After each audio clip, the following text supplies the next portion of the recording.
I'm so happy to be here. I think this is one of the best conferences that I've ever been to.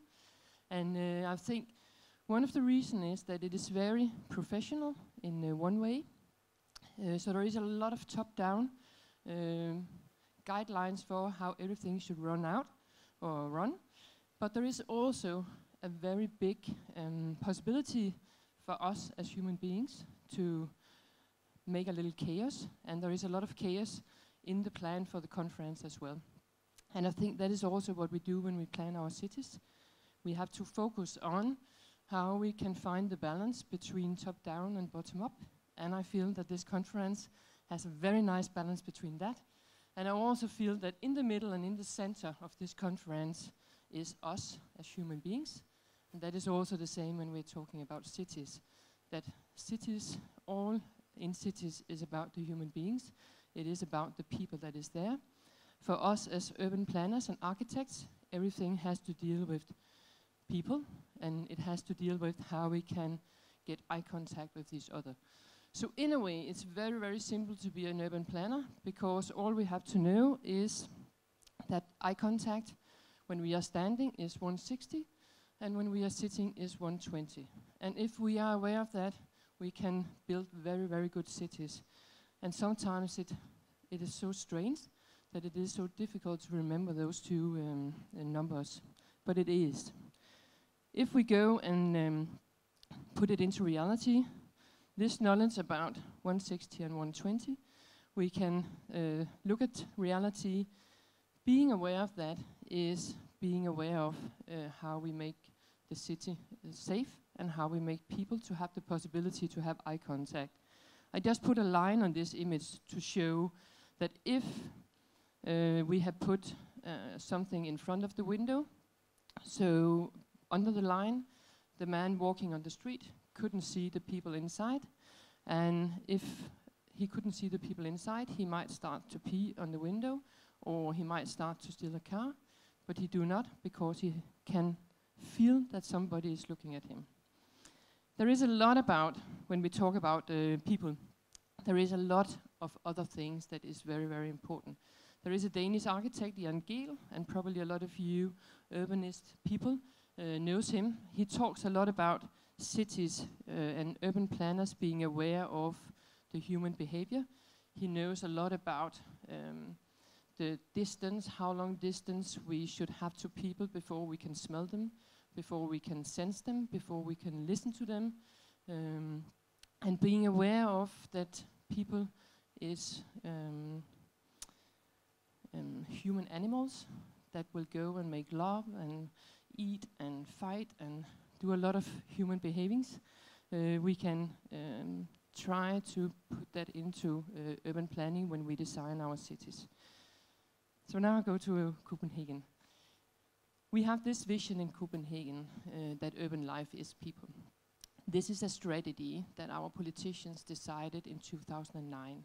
So it is a political document saying that urban life is people, and that we as the administration have to be aware of how we can create a good city for people.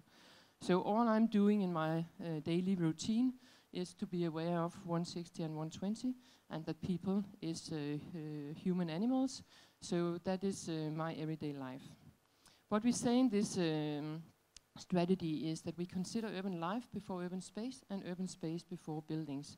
It is a strategy that have three very precise goals. So first goal is that we say that we want urban life for all, which means that we need a lot of different programming in the city. We need a lot of different architecture in the city. We also have a second goal saying that we want more people to walk more. And the goal is that to increase the amount of pedestrian by 20% within 5 years. This strategy will end of this year, and I can tell you that we succeed in those goals, and we are making a new strategy where we build on the knowledge that we are having for those 5 years. The third goal is that we want more people to stay longer. And we also say here that the Copenhageners will spend 20% more time in urban space than they did in 2010.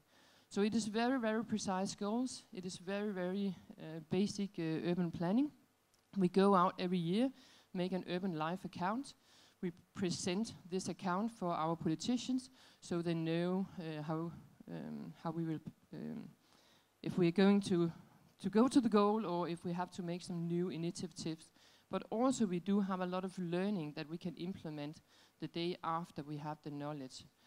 When we go out to do this data collecting, we go and count pedestrians in the streets. We go and interview a lot of different people in different ways, and we have a lot of data that we collect in general. One of the things that we can see when we talk to people is that they're very happy for the city and the urban life. What they say every year is that they need more landscape and they need more quiet spaces. What is so interesting then as an urban planner is that I can implement that in the project the day after I'm having this knowledge.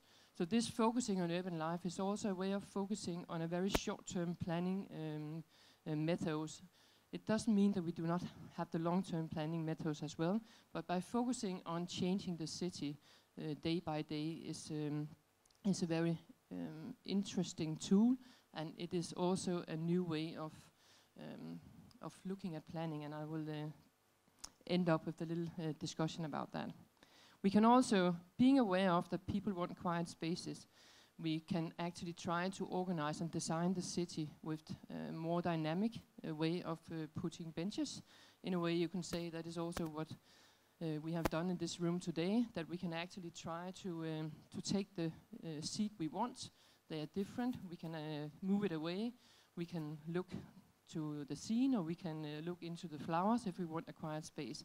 So by being aware of people having different interests and want more quiet spaces within the dynamic city is very good knowledge. This is one image I took on an autumn day, just by showing that this couple found their own quiet space in front of the water on a rainy day in Copenhagen. What we can also see is that we have had a special focus on playgrounds, and when we do not use standard playgrounds, we can actually see that people start to play together. So this is just 5 trampolines at Havnegade in Copenhagen. What is interesting is that everyone starts to jump in those trampolines, which means that you stay out in urban space for a longer period, which was one of the goals in the strategy. You can also see when you do a temporary installation like this, everybody wants to crawl in those ropes. So it is a different way to be outdoor, and in the end it makes us stay longer. We also have some harbor countings as a part of this account. And what we can see is that harbor life attracts so much that people will actually go a long distance just to be a part of the harbor life. In having this knowledge, we do make a lot of new focus on how we can use the harbor as one of the biggest urban space in the city. We use a lot of time on making shortcuts so that people can walk different routes passing the harbor. So there is now a lot of pedestrian and bicycle paths and bridges that will actually let us to stay longer at the urban space. This was another image I saw the other day. Going back 10 years, you would have been inside doing gymnastics with your kids. What we can see today is that people actually start to make a lot of everyday activities in the outdoor spaces if we create outdoor spaces that can embrace that. And this is also a way of looking at the harbor as a place where everybody has the possibility to go down to the harbor, so you cannot privatize anything at the harbor front. That is one of the main issues in the harbor strategy. So this focus on urban life and people and humanity, how does that actually then affects the way that we plan Copenhagen? And I have some cases just by show you very quickly how that in a way will be a part of everyday's practice that me and my 40,000 colleagues actually will behave on having this knowledge about human life. In our climate plan, which is a plan saying we want to be CO2 neutral in 2025, everything has to deal with the human. Instead of just being technology, we focus on how can we create better life quality for the people, and how can the people be a part of also taking responsibility to be CO2 neutral. So the climate plan has a focus on the human being.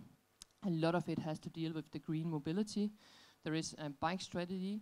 The bike strategy is focusing on how we can be better off taking the bike, of course. A lot of that has to deal with knowing and having the knowledge about being on bike is experience the city in slow motion. Experience the city in slow motion means that we can stop. We have eye contact when we are on the bike, so we can see each other and we can talk together. Sometimes we have a lot of conflicts, but often we can solve the conflicts because we are not sitting in the car. So we have the distance to each other, which is very short, which means that we can solve the problems ourselves. This is a way that we collect the data about the bicycle strategy, but it is also the knowledge about data being a part of getting the knowledge about the city. So when you pass this big sign, we count how many people is bicycling. What is interesting about that is also when you talk about humanity and people, every time you pass these signs, you get so happy because you can see that I'm a number of the people in society. So in a way, it does also something good for the human being. We also have an app that you can see in the corner, and the app is asking all the Copenhageners to give their knowledge about the city. So if they see something that is wrong, it could be a hole in the street, or it could be something they wish to do different, they just get a note to the city administration, and then we have to answer. And what is interesting about this is that we do get a lot of knowledge that we did not have on our own. So the way that people start to make responsibility by giving us the information that they see in the city is also a way of having a community about that the city we are together about. There is a pedestrian strategy, and I won't go into detail with that, just saying that the politicians is very, very aware of that we have to get more pedestrian in the city, which is a part of the city life strategy as well. When we go to the site-specific planning, this is just a diagram from Northern Harbour, which is one of the new area in the city. We, instead of saying that we want a car-free area, we say we make the prioritizing for the collective transport. It should be easy. We make it easy for bikes, but we make it a little difficult for the cars to go around. So instead of saying that we do not want the car, we just try to implement the focusing on people and humanity by trying to make it a little difficult for the car and very easy for people on bike. When we did one of the bridges in Copenhagen, we thought that there would be 3,000 daily that would pass this bridge. What we can see today is that there is 12,000 people that can pass this bridge on bicycle.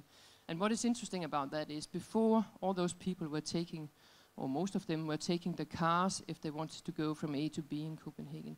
By making it easy to take the bike, it only takes you 10 minutes to go to Ørestad in Copenhagen, and it takes you 25 minutes to go by car. People, of course, choose to take the bicycle. So this is a way of focusing on people.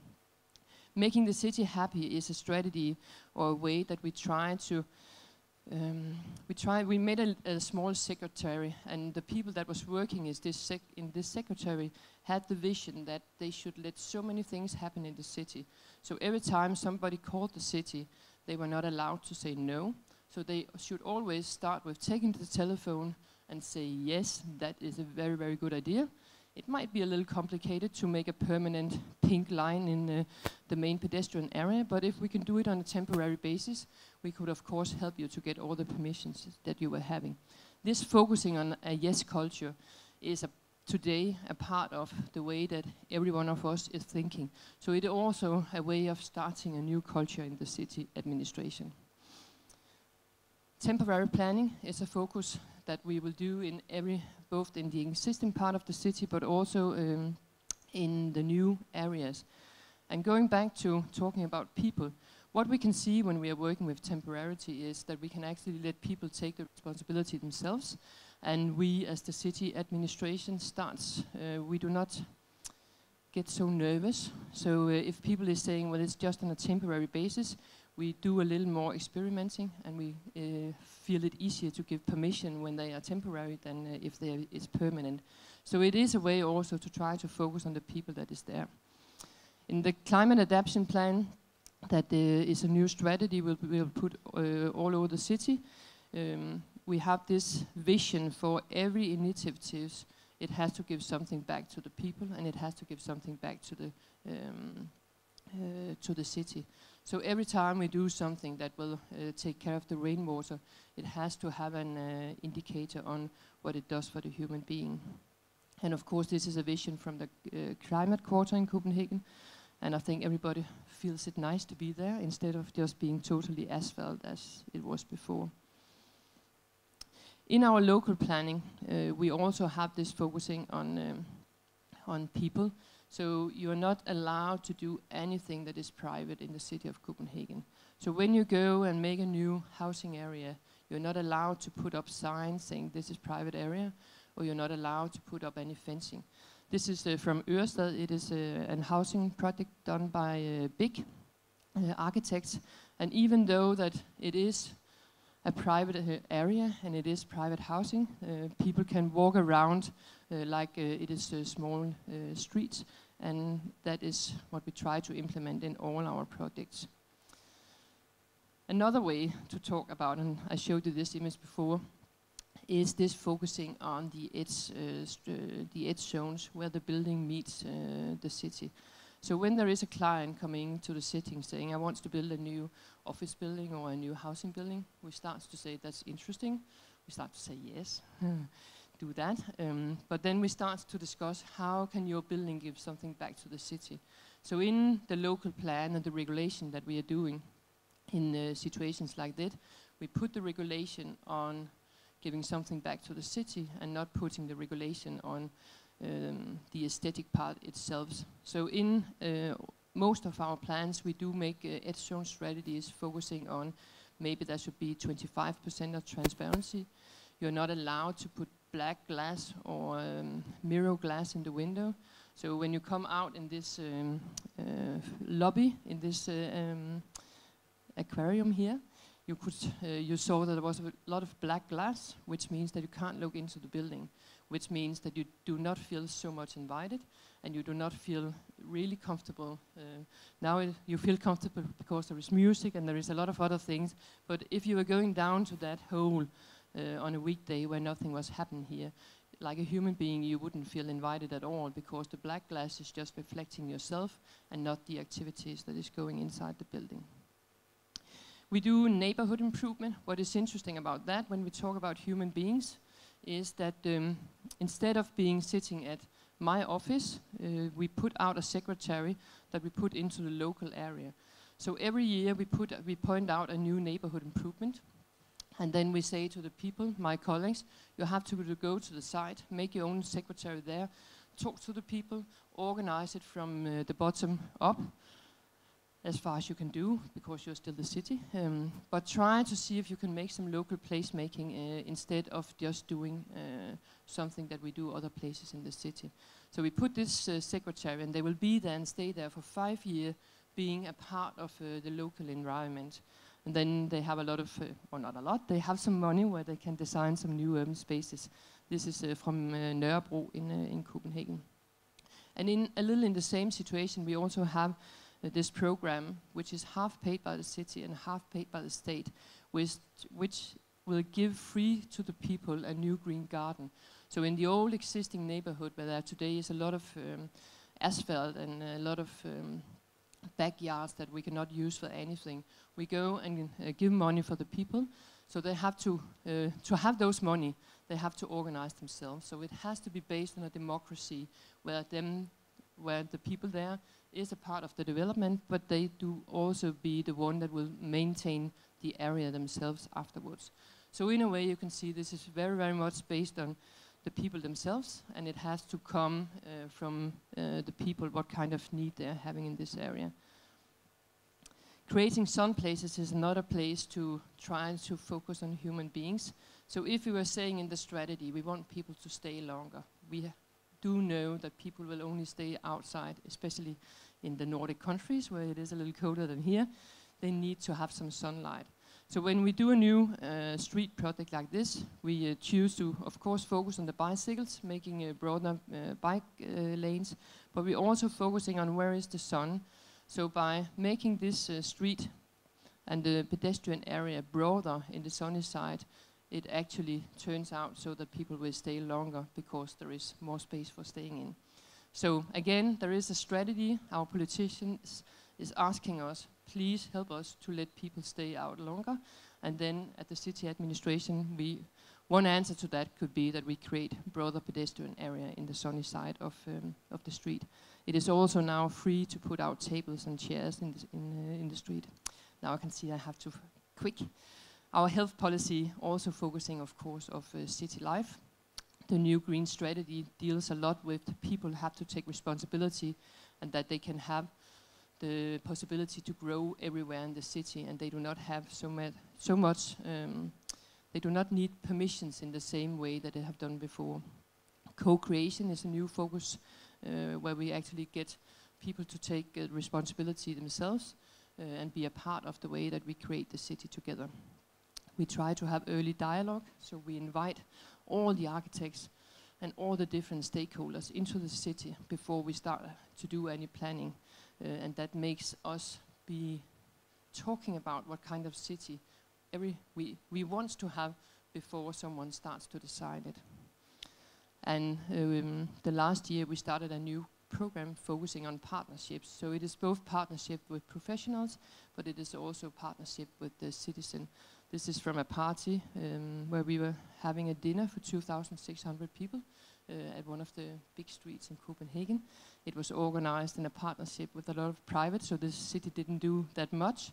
We just made it happen, and we just made people to meet together so that they could organize this kind of partnerships together. So the end is it okay that I use 5 minutes on that, 2 minutes on that? Yeah. The end, I have 3 slides left. The end reflection about this is where are we today? The knowledge of being in a new society that we have come from 20 years ago in the modernistic period. What does that mean for the way that we are working? If we go back in the modernistic period, we had an idea that we, just as planners, could design the ideal city. So we had the idea if we were just making it all rational, we were just making the streets going very directly from A to B, if we just designed the housing area in this place and the industrial area in this place, we had the idea that everything would be perfect. And we had the idea that if everybody was just having equal conditions, everybody would succeed and having a very good life. What we know today is that it's more complicated than that people is so different, that there isn't anything that is ideal. We do not have any ideal city. We do not have any ideal plan. We do not have any ideal husband, or we do not have any ideal kids.